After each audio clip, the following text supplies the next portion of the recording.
Baik, selamat pagi teman-teman. Sebelumnya, Om Swastiastu. Perkenalkan, nama saya Sagung Laksmi Widi Chandra Astiti. Pada kesempatan kali ini, saya akan mempresentasikan terkait nilai Trihita Karana dalam cerita rakyat Sulawesi Tenggara. Terkait latar belakang, kekayaan budaya di Nusantara membuktikan bahwa Indonesia sebagai negara majemuk yang terdiri dari berbagai suku, budaya, agama, kepercayaan, tradisi, dan adat istiadat.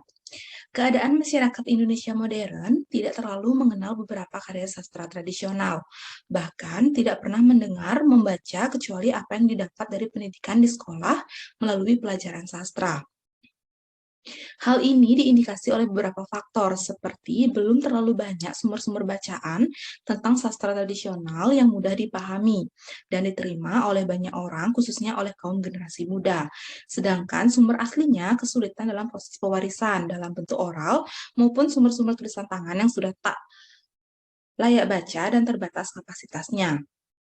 Sastra lisan, yang merupakan bagian sastra Nusantara, yang proses penyebarannya melalui mulut atau oral, yang perkembangannya saat ini sudah menggunakan teknik dokumentasi dan teknologi yang dapat diakses dengan mudah. Salah satu karya sastra yang paling lama muncul adalah cerita rakyat. Cerita rakyat merupakan bagian dari sastra lisan yang pernah hidup dan pernah menjadi milik masyarakat, diwariskan secara lisan dan turun-temurun, yaitu dari satu generasi ke generasi lainnya. Fungsi cerita rakyat selain sebagai hiburan, juga bisa dijadikan tauladan, terutama cerita rakyat yang mengandung pesan-pesan pendidikan moral. Selain ceritanya mengandung berbagai nilai kehidupan, terdapat nilai-nilai kearifan lokal yang dapat dijadikan sebagai media pendidikan karakter bagi generasi muda. Nilai-nilai yang dimaksud adalah nilai-nilai Trihita Karana dalam cerita rakyat. Nah, menurut Suryati dan kawan-kawan tahun 2018 menyatakan bahwa filsafat Trihita Karana mengajarkan tentang keseimbangan hubungan timbal balik antara manusia dengan Tuhan, manusia dengan manusia, dan manusia dengan alam atau lingkungannya. Dalam hal ini, penulis ingin mengkaji nilai-nilai kearifan lokal yang membudaya pada masyarakat di Sulawesi Tenggara, khususnya pada suku Tolaki. Dalam masyarakat Tolaki terdapat banyak cerita rakyat yang dapat kita temukan, yang masing-masing memiliki nilai-nilai tertentu yang dapat dimanfaatkan dalam kehidupan masyarakat Tolaki. Mengingat kapasitas cerita rakyat di tengah masyarakat merupakan sesuatu hal yang masih menjadi perhatian oleh sebagian kelompok masyarakat, mulai dari sudut pandang nilai-nilai tradisi hingga aspek-aspek lain, maka penulis merasa tertarik untuk melakukan kajian dari beberapa cerita rakyat yang bersumber dari masyarakat Tolaki, yaitu cerita Randawula, Halu Oleo, dan Isandima. Nah, saya lanjut terkait metode yang penulis gunakan, yaitu pengumpulan data dilakukan dengan studi pustaka. Studi pustaka ini dikaitkan dengan kegiatan menginventarisasi cerita rakyat dengan teknik dengar, simak, catat, dan transkrip data. Analisis yang digunakan dalam penelitian ini yaitu identifikasi data, reduksi data, mengelompokkan data, deskripsi data, dan kesimpulan. Analisis data dalam penelitian ini adalah menggunakan metode deskriptif kualitatif. Data dalam penelitian ini adalah semua informasi atau bahan deskriptif yang berupa uraian data, ungkapan pernyataan, kata-kata tertulis, dan perilaku yang diamati dalam cerita rakyat Tolaki. Data tersebut kemudian dikumpulkan untuk memberikan jawaban terhadap masalah yang dikaji.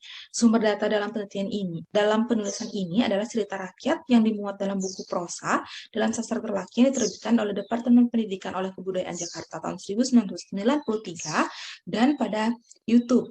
Cerita rakyat Tolaki yang dimuat dalam buku tersebut pun sebanyak 17 cerita dan penulis mengambil sampel sebanyak 3 cerita berdasarkan jenisnya. Baik, di sini penulis akan memaparkan cerita rakyat yang pertama, yaitu Randawula. Cerita ini mengisahkan tentang seorang raja bernama Lasiuta meminta kepada 7 anaknya untuk pergi ke tukang ramal agar dapat mengetahui nasib dan jalan hidup mereka kelak. Ketujuh anak tersebut adalah Lelewuta, Lelewonua, Lelenggambo, Putri Sabe, Putri Tina, Putri Tinanawa, dan Randaula yang dikenal juga sebagai Dalo-Dalo. Berdasarkan hasil ramalan, Randaula akan mempersunting Putri Raja Pinggir Laut yang menguasai 7 kerajaan sekaligus menjadi rajanya. Inilah yang menimbulkan kecemburuan di kalangan saudara-saudara yang lain. Di tengah malam, Randaula dihanyutkan dengan sebuah rakit ke tengah laut dengan tujuan akan terkubur di dalamnya. Tetapi Randaula ternyata terdampar di sebuah pulau yang sangat angker. Di pulau tersebut, ia mendapat petunjuk melalui mimpi bahwa tempat tersebut dikuasai oleh seekor babi raksasa yang sangat ganas. Untuk mengalahkan babi tersebut, Randaula harus merampas gelang ajaib yang dipakainya. Dengan gelang ajaib itu, ia dapat berjalan di atas air, memperoleh tali ajaib dan golok ajaib dari para nahkoda di tengah laut. Di sebuah pulau, Randaula bertemu dengan Anawe Ngolete-lete, seorang putri raja yang dijatuhi hukuman mati dengan jalan dipersembahkan kepada seekor elang raksasa. Berkat kesaktiannya, Randaula menyelamatkan jiwa Anawai dari terkaman elang raksasa. Bahkan ia berhasil membunuhnya. Keberanian dan kesaktian Randaula kembali teruji dalam peperangan itu. Ternyata dalam waktu singkat semua pasukan dari 7 kerajaan tersebut dibabat habis oleh Randaula. Setelah keadaan menjadi aman, Randaula dilantik menjadi raja, menggantikan mertuanya. Di bawah pemerintahannya, negeri menjadi makmur dan rakyat menjadi sejahtera. Kemudian, cerita yang kedua yaitu Halu Oleo. Nama Halu Oleo tercipta karena proses kelahirannya itu, yaitu Halu Oleo artinya 8 hari. Halu Oleo terlahir dengan menggenggam sebilah tahu atau keris yang dibawa dari dalam kandungan ibunya. Ketika remaja, Halu Oleo mulai menunjukkan karakter kepemimpinannya dalam setiap permainan. Di Mekongga, tempat pengembaraan yang pertama, Halu Oleo membuat perahu dari kayu Naumo lalu berlayar ke Towari. Perahu ini dinamai Iwasilomata yang artinya perahu yang sangat cepat. Lalu menyusuri Konaweha hingga tiba di Olo-Oloho atau Tanah Konawe. Di Tanah Konawe, Halu Oleo sangat berkuasa. Suatu ketika, Halu Oleo melakukan perjalanan ke Moronene. Dalam perjalanan, perahunya terbalik dan anak perempuannya tenggelam. Ketika dia berusaha menyelamatkan, Raja Ipuritahi mencegahnya. Halu Oleo pergi ke Mokole atau Kabaina untuk selanjutnya kembali bertualang menuju Tanah Muna. Halu Oleo bermaksud menemui ayahnya di Muna. Setelah 4 tahun tinggal di Muna, Halu Oleo pun menggantikan posisi ayahnya sebagai Raja Muna. Saat itulah terdengar berita bahwa Raja Wolio mengadakan sayembara untuk membunuh seorang penjahat pemberontak bernama Labo Londio dengan hadiah mempersunting putrinya. Halu Oleo menuju Wolio dan mengikuti sayembara Raja Wolio. Dengan taunya atau kerisnya, Halu Oleo berhasil mengalahkan Labo Londio. Halu Oleo memotong kemaluan Labo Londio dan menyimpannya sebagai bukti dan menunjukkan kepada Raja Wolio. Beberapa raja lain datang di tempat pertarungan. Halu Oleo melawan Labo Londio. Masing-masing mereka mengambil bagian-bagian tubuh Labo Londio yang sudah tidak bernyawa dan menunjukkannya kepada Raja Wolio, seraya mengatakan bahwa merekalah yang berhasil membunuh Labo Londio. Akan tetapi, Raja Wolio lebih percaya Halu Oleo yang membunuh Labo Londio karena Halu Oleo membawa kemaluan Labo Londio sebagai buktinya. Halu Oleo pun menikah dengan putri Raja Wolio lalu menjadi Raja Wolio. Kemudian, terkait cerita rakyat yang ketiga yaitu Isandima. Kira-kira 2 tahun umur Isandima, ayahnya sering mengajaknya pergi berburu dan memancing. Suatu hari ayahnya sakit yang berkepanjangan. Di usianya 6 tahun, ayahnya pun meninggal dunia. Isandima pun pergi menguburkan ayahnya. Setelah ia menguburkan ayahnya, Isandima pun pulang ke rumahnya dan melihat seekor kuda berbulu emas yang telah terikat di samping rumahnya. Kuda tersebut dapat berbicara, namun Isandima tidak mengetahui bahwa kuda tersebut merupakan reinkarnasi dari ayahnya yang menumpang pada seekor kuda. Apa yang dapat saya lakukan, hai sang kuda? Ibu ayahku telah meninggal. Harta benda yang mereka tinggalkan sudah habis. Tiba-tiba kuda tersebut berbicara sehingga membuat Isandima menjadi ketakutan. Jangan sampai kuda tersebut penjelmaan dari iblis. Ma, begini, saya akan menunjukkan kamu tempat bekerja. Pergilah engkau menghadap Mokole dan meminta pekerjaan di istananya. Menurut kabar bahwa di sana masih ada pekerjaan yang kosong, yaitu tukang kebun istana. Selanjutnya, Isandima pulang. Malam hari mereka telah mulolo di istana Mokole. Sang kuda kemudian menyuruh Isandima memakai baju yang bagus, kalung emasnya, dan kopiah haji. Setelah berpakaian, ia pergi masuk dalam molulo dan menggandeng calon istrinya. Alangkah senangnya hatinya kedua orang tua anak ibuku melihat dari jauh anaknya digandeng seorang pemuda tampan. Nampak pula dari kejauhan Toleha, Pak Bitara, dan Pak Iman yang asik menonton acara lulo tersebut. Nah, dari tiga cerita tersebut terdapat nilai atau pesan moral yang terkandung di dalamnya. Yang pertama, cerita Randawula dalam ranah persaudaraan sebaiknya terjalin hubungan saling menghargai dan mengasihi satu sama lain, bukan malah saling beradu domba, menjadi kambing hitam, atau memiliki prasangka buruk lainnya terhadap saudara sendiri. Sebab suatu saat kita pasti saling membutuhkan karena terikat satu sama lain. Tentunya, seseorang yang memiliki nilai dan hati yang baik akan mendapatkan kehidupan yang bahagia serta sejahtera. Seperti pada cerita tersebut, Randawula akhirnya hidup bahagia setelah berbagai cobaan dan rintangan yang ia lalui. Dari pesan tersebut dapat disimpulkan bahwa di dalam kehidupan sehari-hari, tentunya manusia tidak dapat lepas dari hubungan antara satu dengan yang lainnya. Ia akan selalu perlu untuk mencari individu ataupun kelompok lain untuk dapat berinteraksi ataupun bertukar pikiran. Jika adanya kesadaran atas pribadi masing-masing, maka proses sosial itu sendiri tidak dapat berjalan sesuai dengan yang kita harapkan. Menurut Andy Suhendizen dan kawan-kawan, tahun 2014 halaman 86. Kemudian, pesan moral yang kedua, yaitu dari cerita rakyat Halu Oleo, yaitu perlu adanya pengalaman dari prinsip keras serta teguh untuk menempa karakter agar mampu bertahan dan berkembang di dalam kehidupan. Setiap manusia sebagai individu pada hakikatnya adalah pemimpin. Setidaknya memimpin diri sendiri agar tetap berada pada lintasan kebenaran. Karakter untuk memimpin inilah yang perlu dikembangkan agar setiap kita menjadi pribadi yang lebih baik.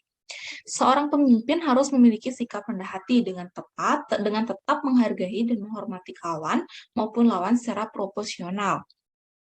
Sejauh apapun seorang anak melangkah serta setinggi apapun pencapaiannya, dia tidak bisa sekalipun melepaskan diri dari kekuatan diberikan oleh ibunya, yaitu kelahirannya. Ketulusan dan menghargai kehidupan, menghargai kelahiran sebagai modal awal untuk dapat berbuat baik. Seperti yang dikatakan oleh Chris Musgrove, yaitu kesuksesan tidak diukur oleh apa yang Anda raih, tetapi oleh apa yang Anda tinggalkan. Kemudian, adapun pesan moral yang ditemukan pada cerita rakyat yang terakhir itu Isandima, yaitu kita sebaiknya tetap melestarikan warisan leluhur dan tetap menanamkan kepercayaan terhadap leluhur. Seperti dalam cerita tersebut, ketika pengaruh Islam masuk di dalamnya, masyarakat Tolaki tidak lagi teguh dengan kepercayaannya terhadap parasannya. Begitu pula hal ini juga menjangkau dalam hal adat istiadat perkawinan suku Tolaki. Perkawinan dalam Islam merupakan bentuk integrasi atau inkulturasi dengan adat istiadat perkawinan dalam tradisi-tradisi lokal suku Tolaki.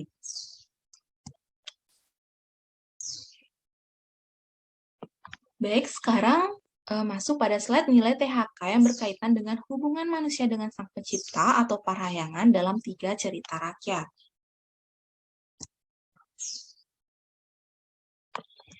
Adapun kepercayaan yang dimaksud dalam 3 cerita rakyat ini dapat dibagi menjadi 3 golongan. Yaitu yang pertama, kepercayaan terhadap dukun, kepercayaan terhadap kekuatan gaib atau sakti, dan kepercayaan terhadap dewa-dewa. Kepercayaan terhadap dukun atau ahli nujum, adanya nilai kepercayaan kepada dukun atau ahli nujum ketika Raja Lasiuta menyuruh anak-anaknya pergi bernujum ke rumah dukun. Hal tersebut dapat dilihat pada kutipan cerita Randawula berikut. Pada suatu ketika, bertahtalah seorang raja yang bernama Raja Lasiuta. Sementara ia duduk di singgasananya, tiba-tiba ia memanggil anaknya yang tertua bernama Lelewuta. Hai Lelewuta, besok pagi kau ajak adik-adikmu pergi ke rumah dukun. dukun, ahli nujum, supaya kalian dapat mengetahui rezeki dan penghidupan yang akan kalian temui dan jumpai di atas dunia. Nah, masyarakat Tolaki mempunyai banyak kepercayaan di antaranya. Kepercayaan kepada dukun atau ahli nujum seperti meramal jodoh dan rezeki untuk mengetahui kehidupan mereka pada masa depan. Sistem kepercayaan orang Tolaki terhadap dukun pada zaman animisme sebelum masuk agama Islam masih sangat kental. Pada saat itu, masyarakat Tolaki masih percaya dengan bahasa dukun atau tulura Mbu Akoi. Hal itu dikarenakan mereka percaya karena orang-orang dulu banyak yang memiliki ilmu-ilmu gaib yang dapat mereka percaya untuk menyembah dan meminta berkah. Bahasa dukun ini biasanya dipergunakan pada upacara-upacara yang bersifat ritual dan membicarakan mengenai makhluk halus dan dunia gaib. Bahasa dukun ini disebut juga bahasa tulura mesomba atau bahasa menyembah dan tulura mengoni-ngoni atau bahasa minta berkah.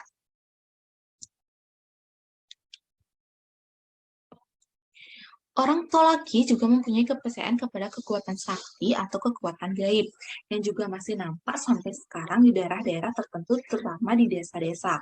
Kekuatan gaib dan kekuatan sakti sebenarnya sulit dibedakan.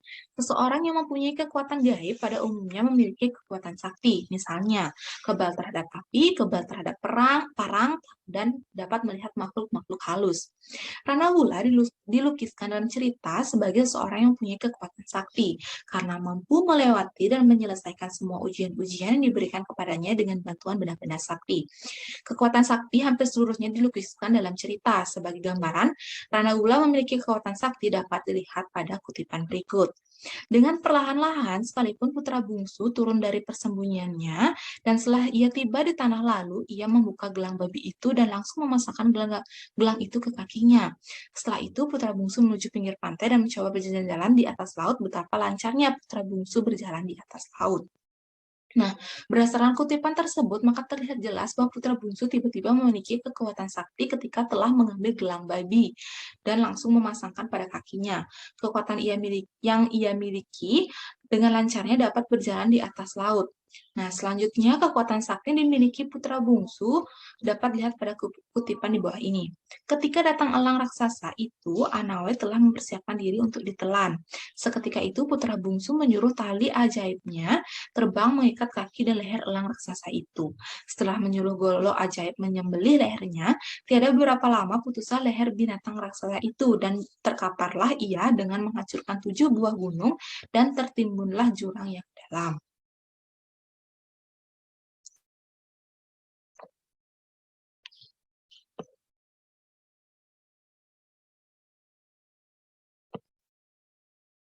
Dalam hubungan dengan Sang Pencipta, masyarakat Tolaki bersumber pada kepercayaan terhadap kekuatan sakti atau gaib dan kepercayaan terhadap dewa yang juga masih nampak sampai sekarang di daerah tertentu, terutama desa-desa.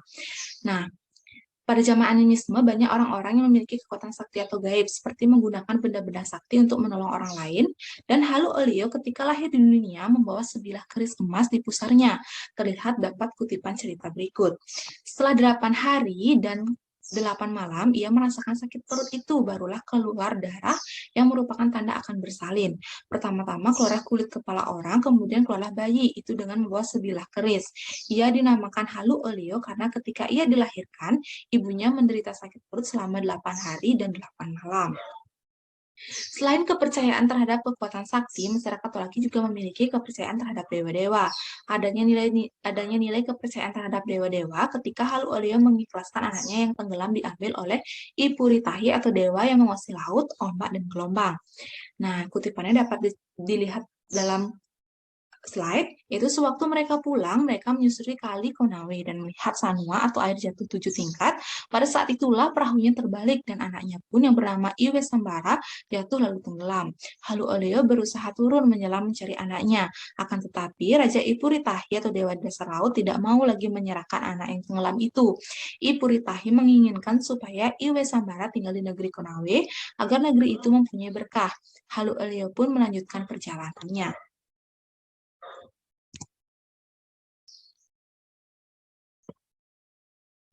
Selain cerita rakyat Halu Olio, kepercayaan terhadap kekuatan sakti atau ilmu gaib juga terdapat pada cerita rakyat Ihsan Liman.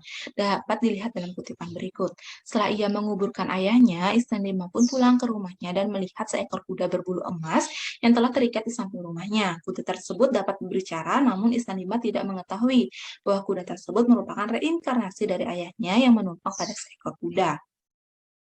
Berdasarkan uraian kutipan di atas, bila dihubungkan dengan kondisi suku Tolaki, dapat dimaknai bahwa cerita tersebut menggambarkan pandangan hidup suku Tolaki mengenai kepercayaan terhadap alam gaib.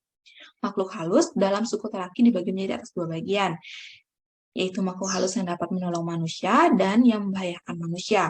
Dalam lingkungan suku Tolaki, kategori makhluk halus yang baik adalah makhluk halus yang memberikan petunjuk-petunjuk yang berfaedah kepada manusia dalam menjalankan aktivitas pekerjaannya dalam memenuhi kebutuhan hidup. Jadi, melalui penjelasan di atas dapat interpretasikan bahwa pandangan hidup suku Tolaki mengenai aktivitas keagamaan melalui kekuatan gaib, itu kekuatan gaib yang terdapat di alam ini dimiliki oleh makhluk halus yang berwatak baik dan berwatak jahat. Oleh karena itu, manusia perlu meyakininya dan tetap selalu waspada akan dampak bila berhubungan dengan makhluk gaib yang berwatak jahat. Yang selanjutnya masuk pada slide nilai Trihita Karana yang berkaitan dengan hubungan manusia dengan sesama manusia atau pawongan dalam tiga cerita rakyat.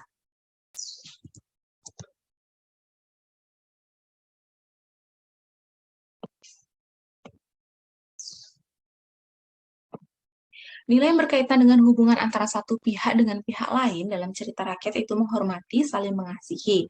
Nilai kebersamaan ialah nilai yang mengatur dan mempengaruhi cara membina hubungan antara sesama manusia, baik hubungan antara individu maupun antar kelompok masyarakat, sehingga terjalin hubungan yang baik dan harmonis.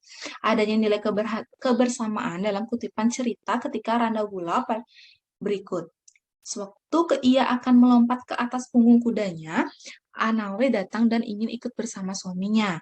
Dengan berbagai rayuan, suaminya meminta supaya istrinya itu tidak ikut serta. Akan tetapi, Anawe tetap nekat ingin menemani suaminya dengan semboyan berat sama dipikul, ringan sama dengan dijinjing. Jadilah suami istri itu berangkat berperang. Nilai kebersamaan pada kutipan cerita Randa Wula tersebut dapat dilihat pada kehidupan rumah tangga. Masyarakat Tolaki dalam menjalani rumah tangga sangatlah mengutamakan kebersamaan. Ketika kepala rumah tangga pergi mencari nafkah, maka ibu rumah tangga haruslah tinggal di rumah untuk memasak dan mengurusi anak-anak. Kecuali dalam urusan panen, hasil perkebunan ibu rumah tangga dibolehkan untuk ikut bersama di ladang perkebunan dengan tujuan untuk membantu kepala rumah tangga.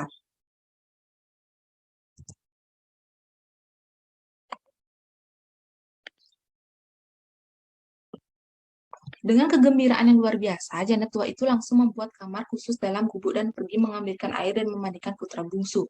Nah, nilai kasih sayang terdapat terhadap orang tua terlihat jelas pada kutipan cerita Randa Wula di atas. Kasih sayang seorang ibu tampak pada janda tua yang mengambilkan air dan memandikan serta menyiapkan makanan putra bungsu. Kasih sayang seorang ibu tidak dapat dibalas dengan apapun. Hal tersebut dapat dilihat pada janda tua yang menyayangi putra bungsu, walaupun janda tua itu tahu bahwa putra bungsu hanyalah anak asuhnya. Kasih sayang merupakan sikap untuk saling memberi dan melengkapi di saat susah maupun senang, di saat lapang maupun sempit. Bagi orang tua laki, sikap kasih sayang tidak hanya ada pada hubungan manusia dengan manusia, tetapi kasih sayang dapat juga ditunjukkan pada makhluk hidup lainnya. Sikap untuk melestarikan lingkungan dan menyayangi binatang merupakan bagian dari nilai kasih sayang terhadap makhluk lainnya. Orang telaki percaya bahwa ketika kita menyayangi sesama, maka kita akan disayangi oleh Yang Maha Kuasa. Dengan adanya kasih sayang, maka seluruh nilai etika dan moral akan terjaga dengan baik.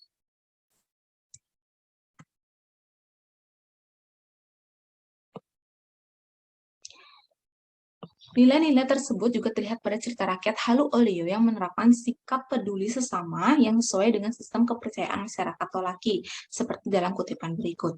Halu Olio tidak menonjolkan perbedaan yang mungkin ada di antara dirinya dan masyarakat setempat, melainkan merangkul semua kalangan sehingga mereka dapat merasa menyatu. Namun dalam cerita Haluleo juga terdapat unsur yang bertentangan dengan nilai kebersamaan dan kasih sayang antar sesama dan bisa dikatakan tidak sesuai dengan masyarakat Tolaki yang percaya akan nilai kebersamaan dan kasih sayang akan mendapat anugerah oleh Yang Maha Kuasa dan seluruh nilai etika dan moral akan terjaga dengan baik seperti dalam kutipan berikut. Bahkan untuk menguatkan pengakuan ini, mereka mengambil bagian-bagian tubuh Labolondio yang sudah tidak bernyawa. Ada raja yang mengambil kepala, ada yang mengambil bagian tangan, dan bagian tubuh Labolondio lainnya. Mereka menunjukkan bagian tubuh yang mereka potong dari jasad Labondio itu kepada Raja Wolio sebagai bukti bahwa mereka lah yang berhasil memenangkan sayembara tersebut dan berharap memperoleh hadiahnya.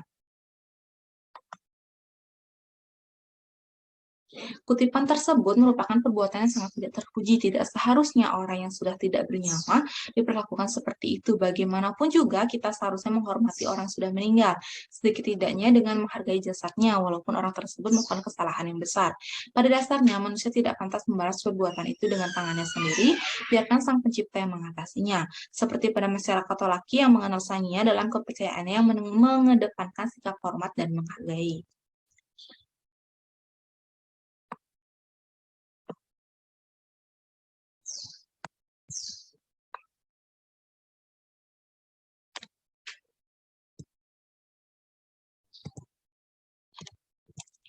Nah, nilai kebersamaan dan kasih sayang juga terlihat pada cerita rakyat Isandima, yaitu umur 6 tahun ayahnya meninggal dunia, diakibatkan sakit yang tak kunjung sembuh. Lantas Isandima pergi, menguburkan ayahnya, setelah itu ia kembali di rumahnya. Kisah tersebut menggambarkan pandangan suku Tolaki tentang konsep kematian. Kematian dalam lingkungan sosial, suku Tolaki berarti pindah alam, tetapi tidak berarti putusnya hubungan dengan dunia. Arwah leluhur dianggap tetap hidup dan mempengaruhi setiap aspek kehidupan, baik yang menyangkut keberuntungan maupun kesengsaraan hidup. Oleh karena itu, masyarakat Tolaki selalu memberi penghormatan kepada arwah leluhur dengan cara melakukan ritual-ritual seperti menyerahkan sesajen, membaca mantra, dan membakar dupa di malam-malam tertentu. Jadi, berdasarkan uraian singkat dan kutipan teks tersebut, dapat dimaknai bahwa pandangan hidup suku Tolaki tentang hubungan manusia dengan manusia, yaitu manusia harus selalu sadar bahwa dirinya hanyalah bagian terkecil dari lingkungan sosialnya. Oleh karena itu, manusia harus mementingkan perasaan saling mengasihi, saling mengasah, dan saling mengasuh, sehingga tercipta suasana kehidupan masyarakat yang diwarnai dengan keakraban, kerukunan, kedamaian, ketentraman, dan kekeluargaan. Selain itu, hubungan manusia tidak akan pernah terputus saat orang tersebut meninggal dunia atau dikuburkan, tetapi hubungan tersebut tetap dilanjutkan melalui keluarga yang masih hidup. Nah, untuk selanjutnya, yaitu nilai THK yang berkaitan dengan hubungan manusia dengan alam sekitar atau pelemahan dalam tiga cerita rakyat.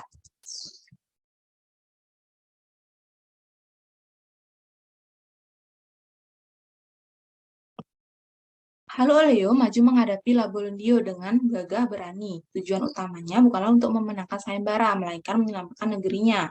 Negeri muda dari rencana serangan Labolondio yang terkenal ganas. Kutipan tersebut berdasarkan pandangan masyarakat Turki, yaitu manusia merupakan pelaku yang seharusnya mengelola alam atau daerahnya dengan sebaik-baiknya, sebab antara keduanya bersifat relasional bukan oposisi. Manusia harus mampu bersahabat dengan alam, sebab dalam situasi tertentu alam sering menunjukkan gejalanya yang dapat berakibat merugikan kehidupan manusia.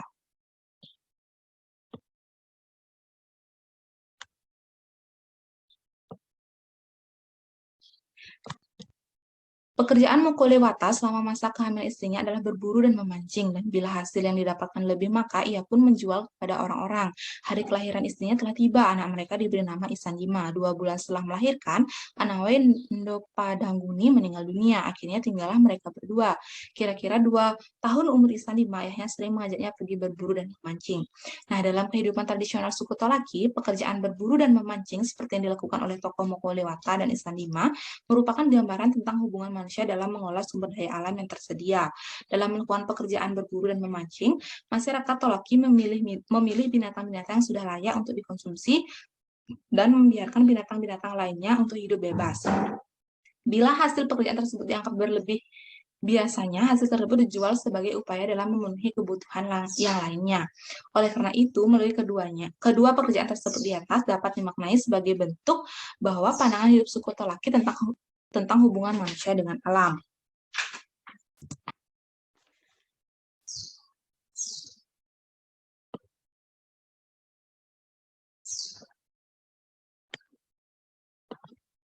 Baik, sebelum saya menutup presentasi hari ini, adapun kesimpulannya itu cerita rakyat dan kearifan lokal memiliki keterhubungan yang begitu erat karena di dalam cerita rakyat terkandung nilai kearifan lokal.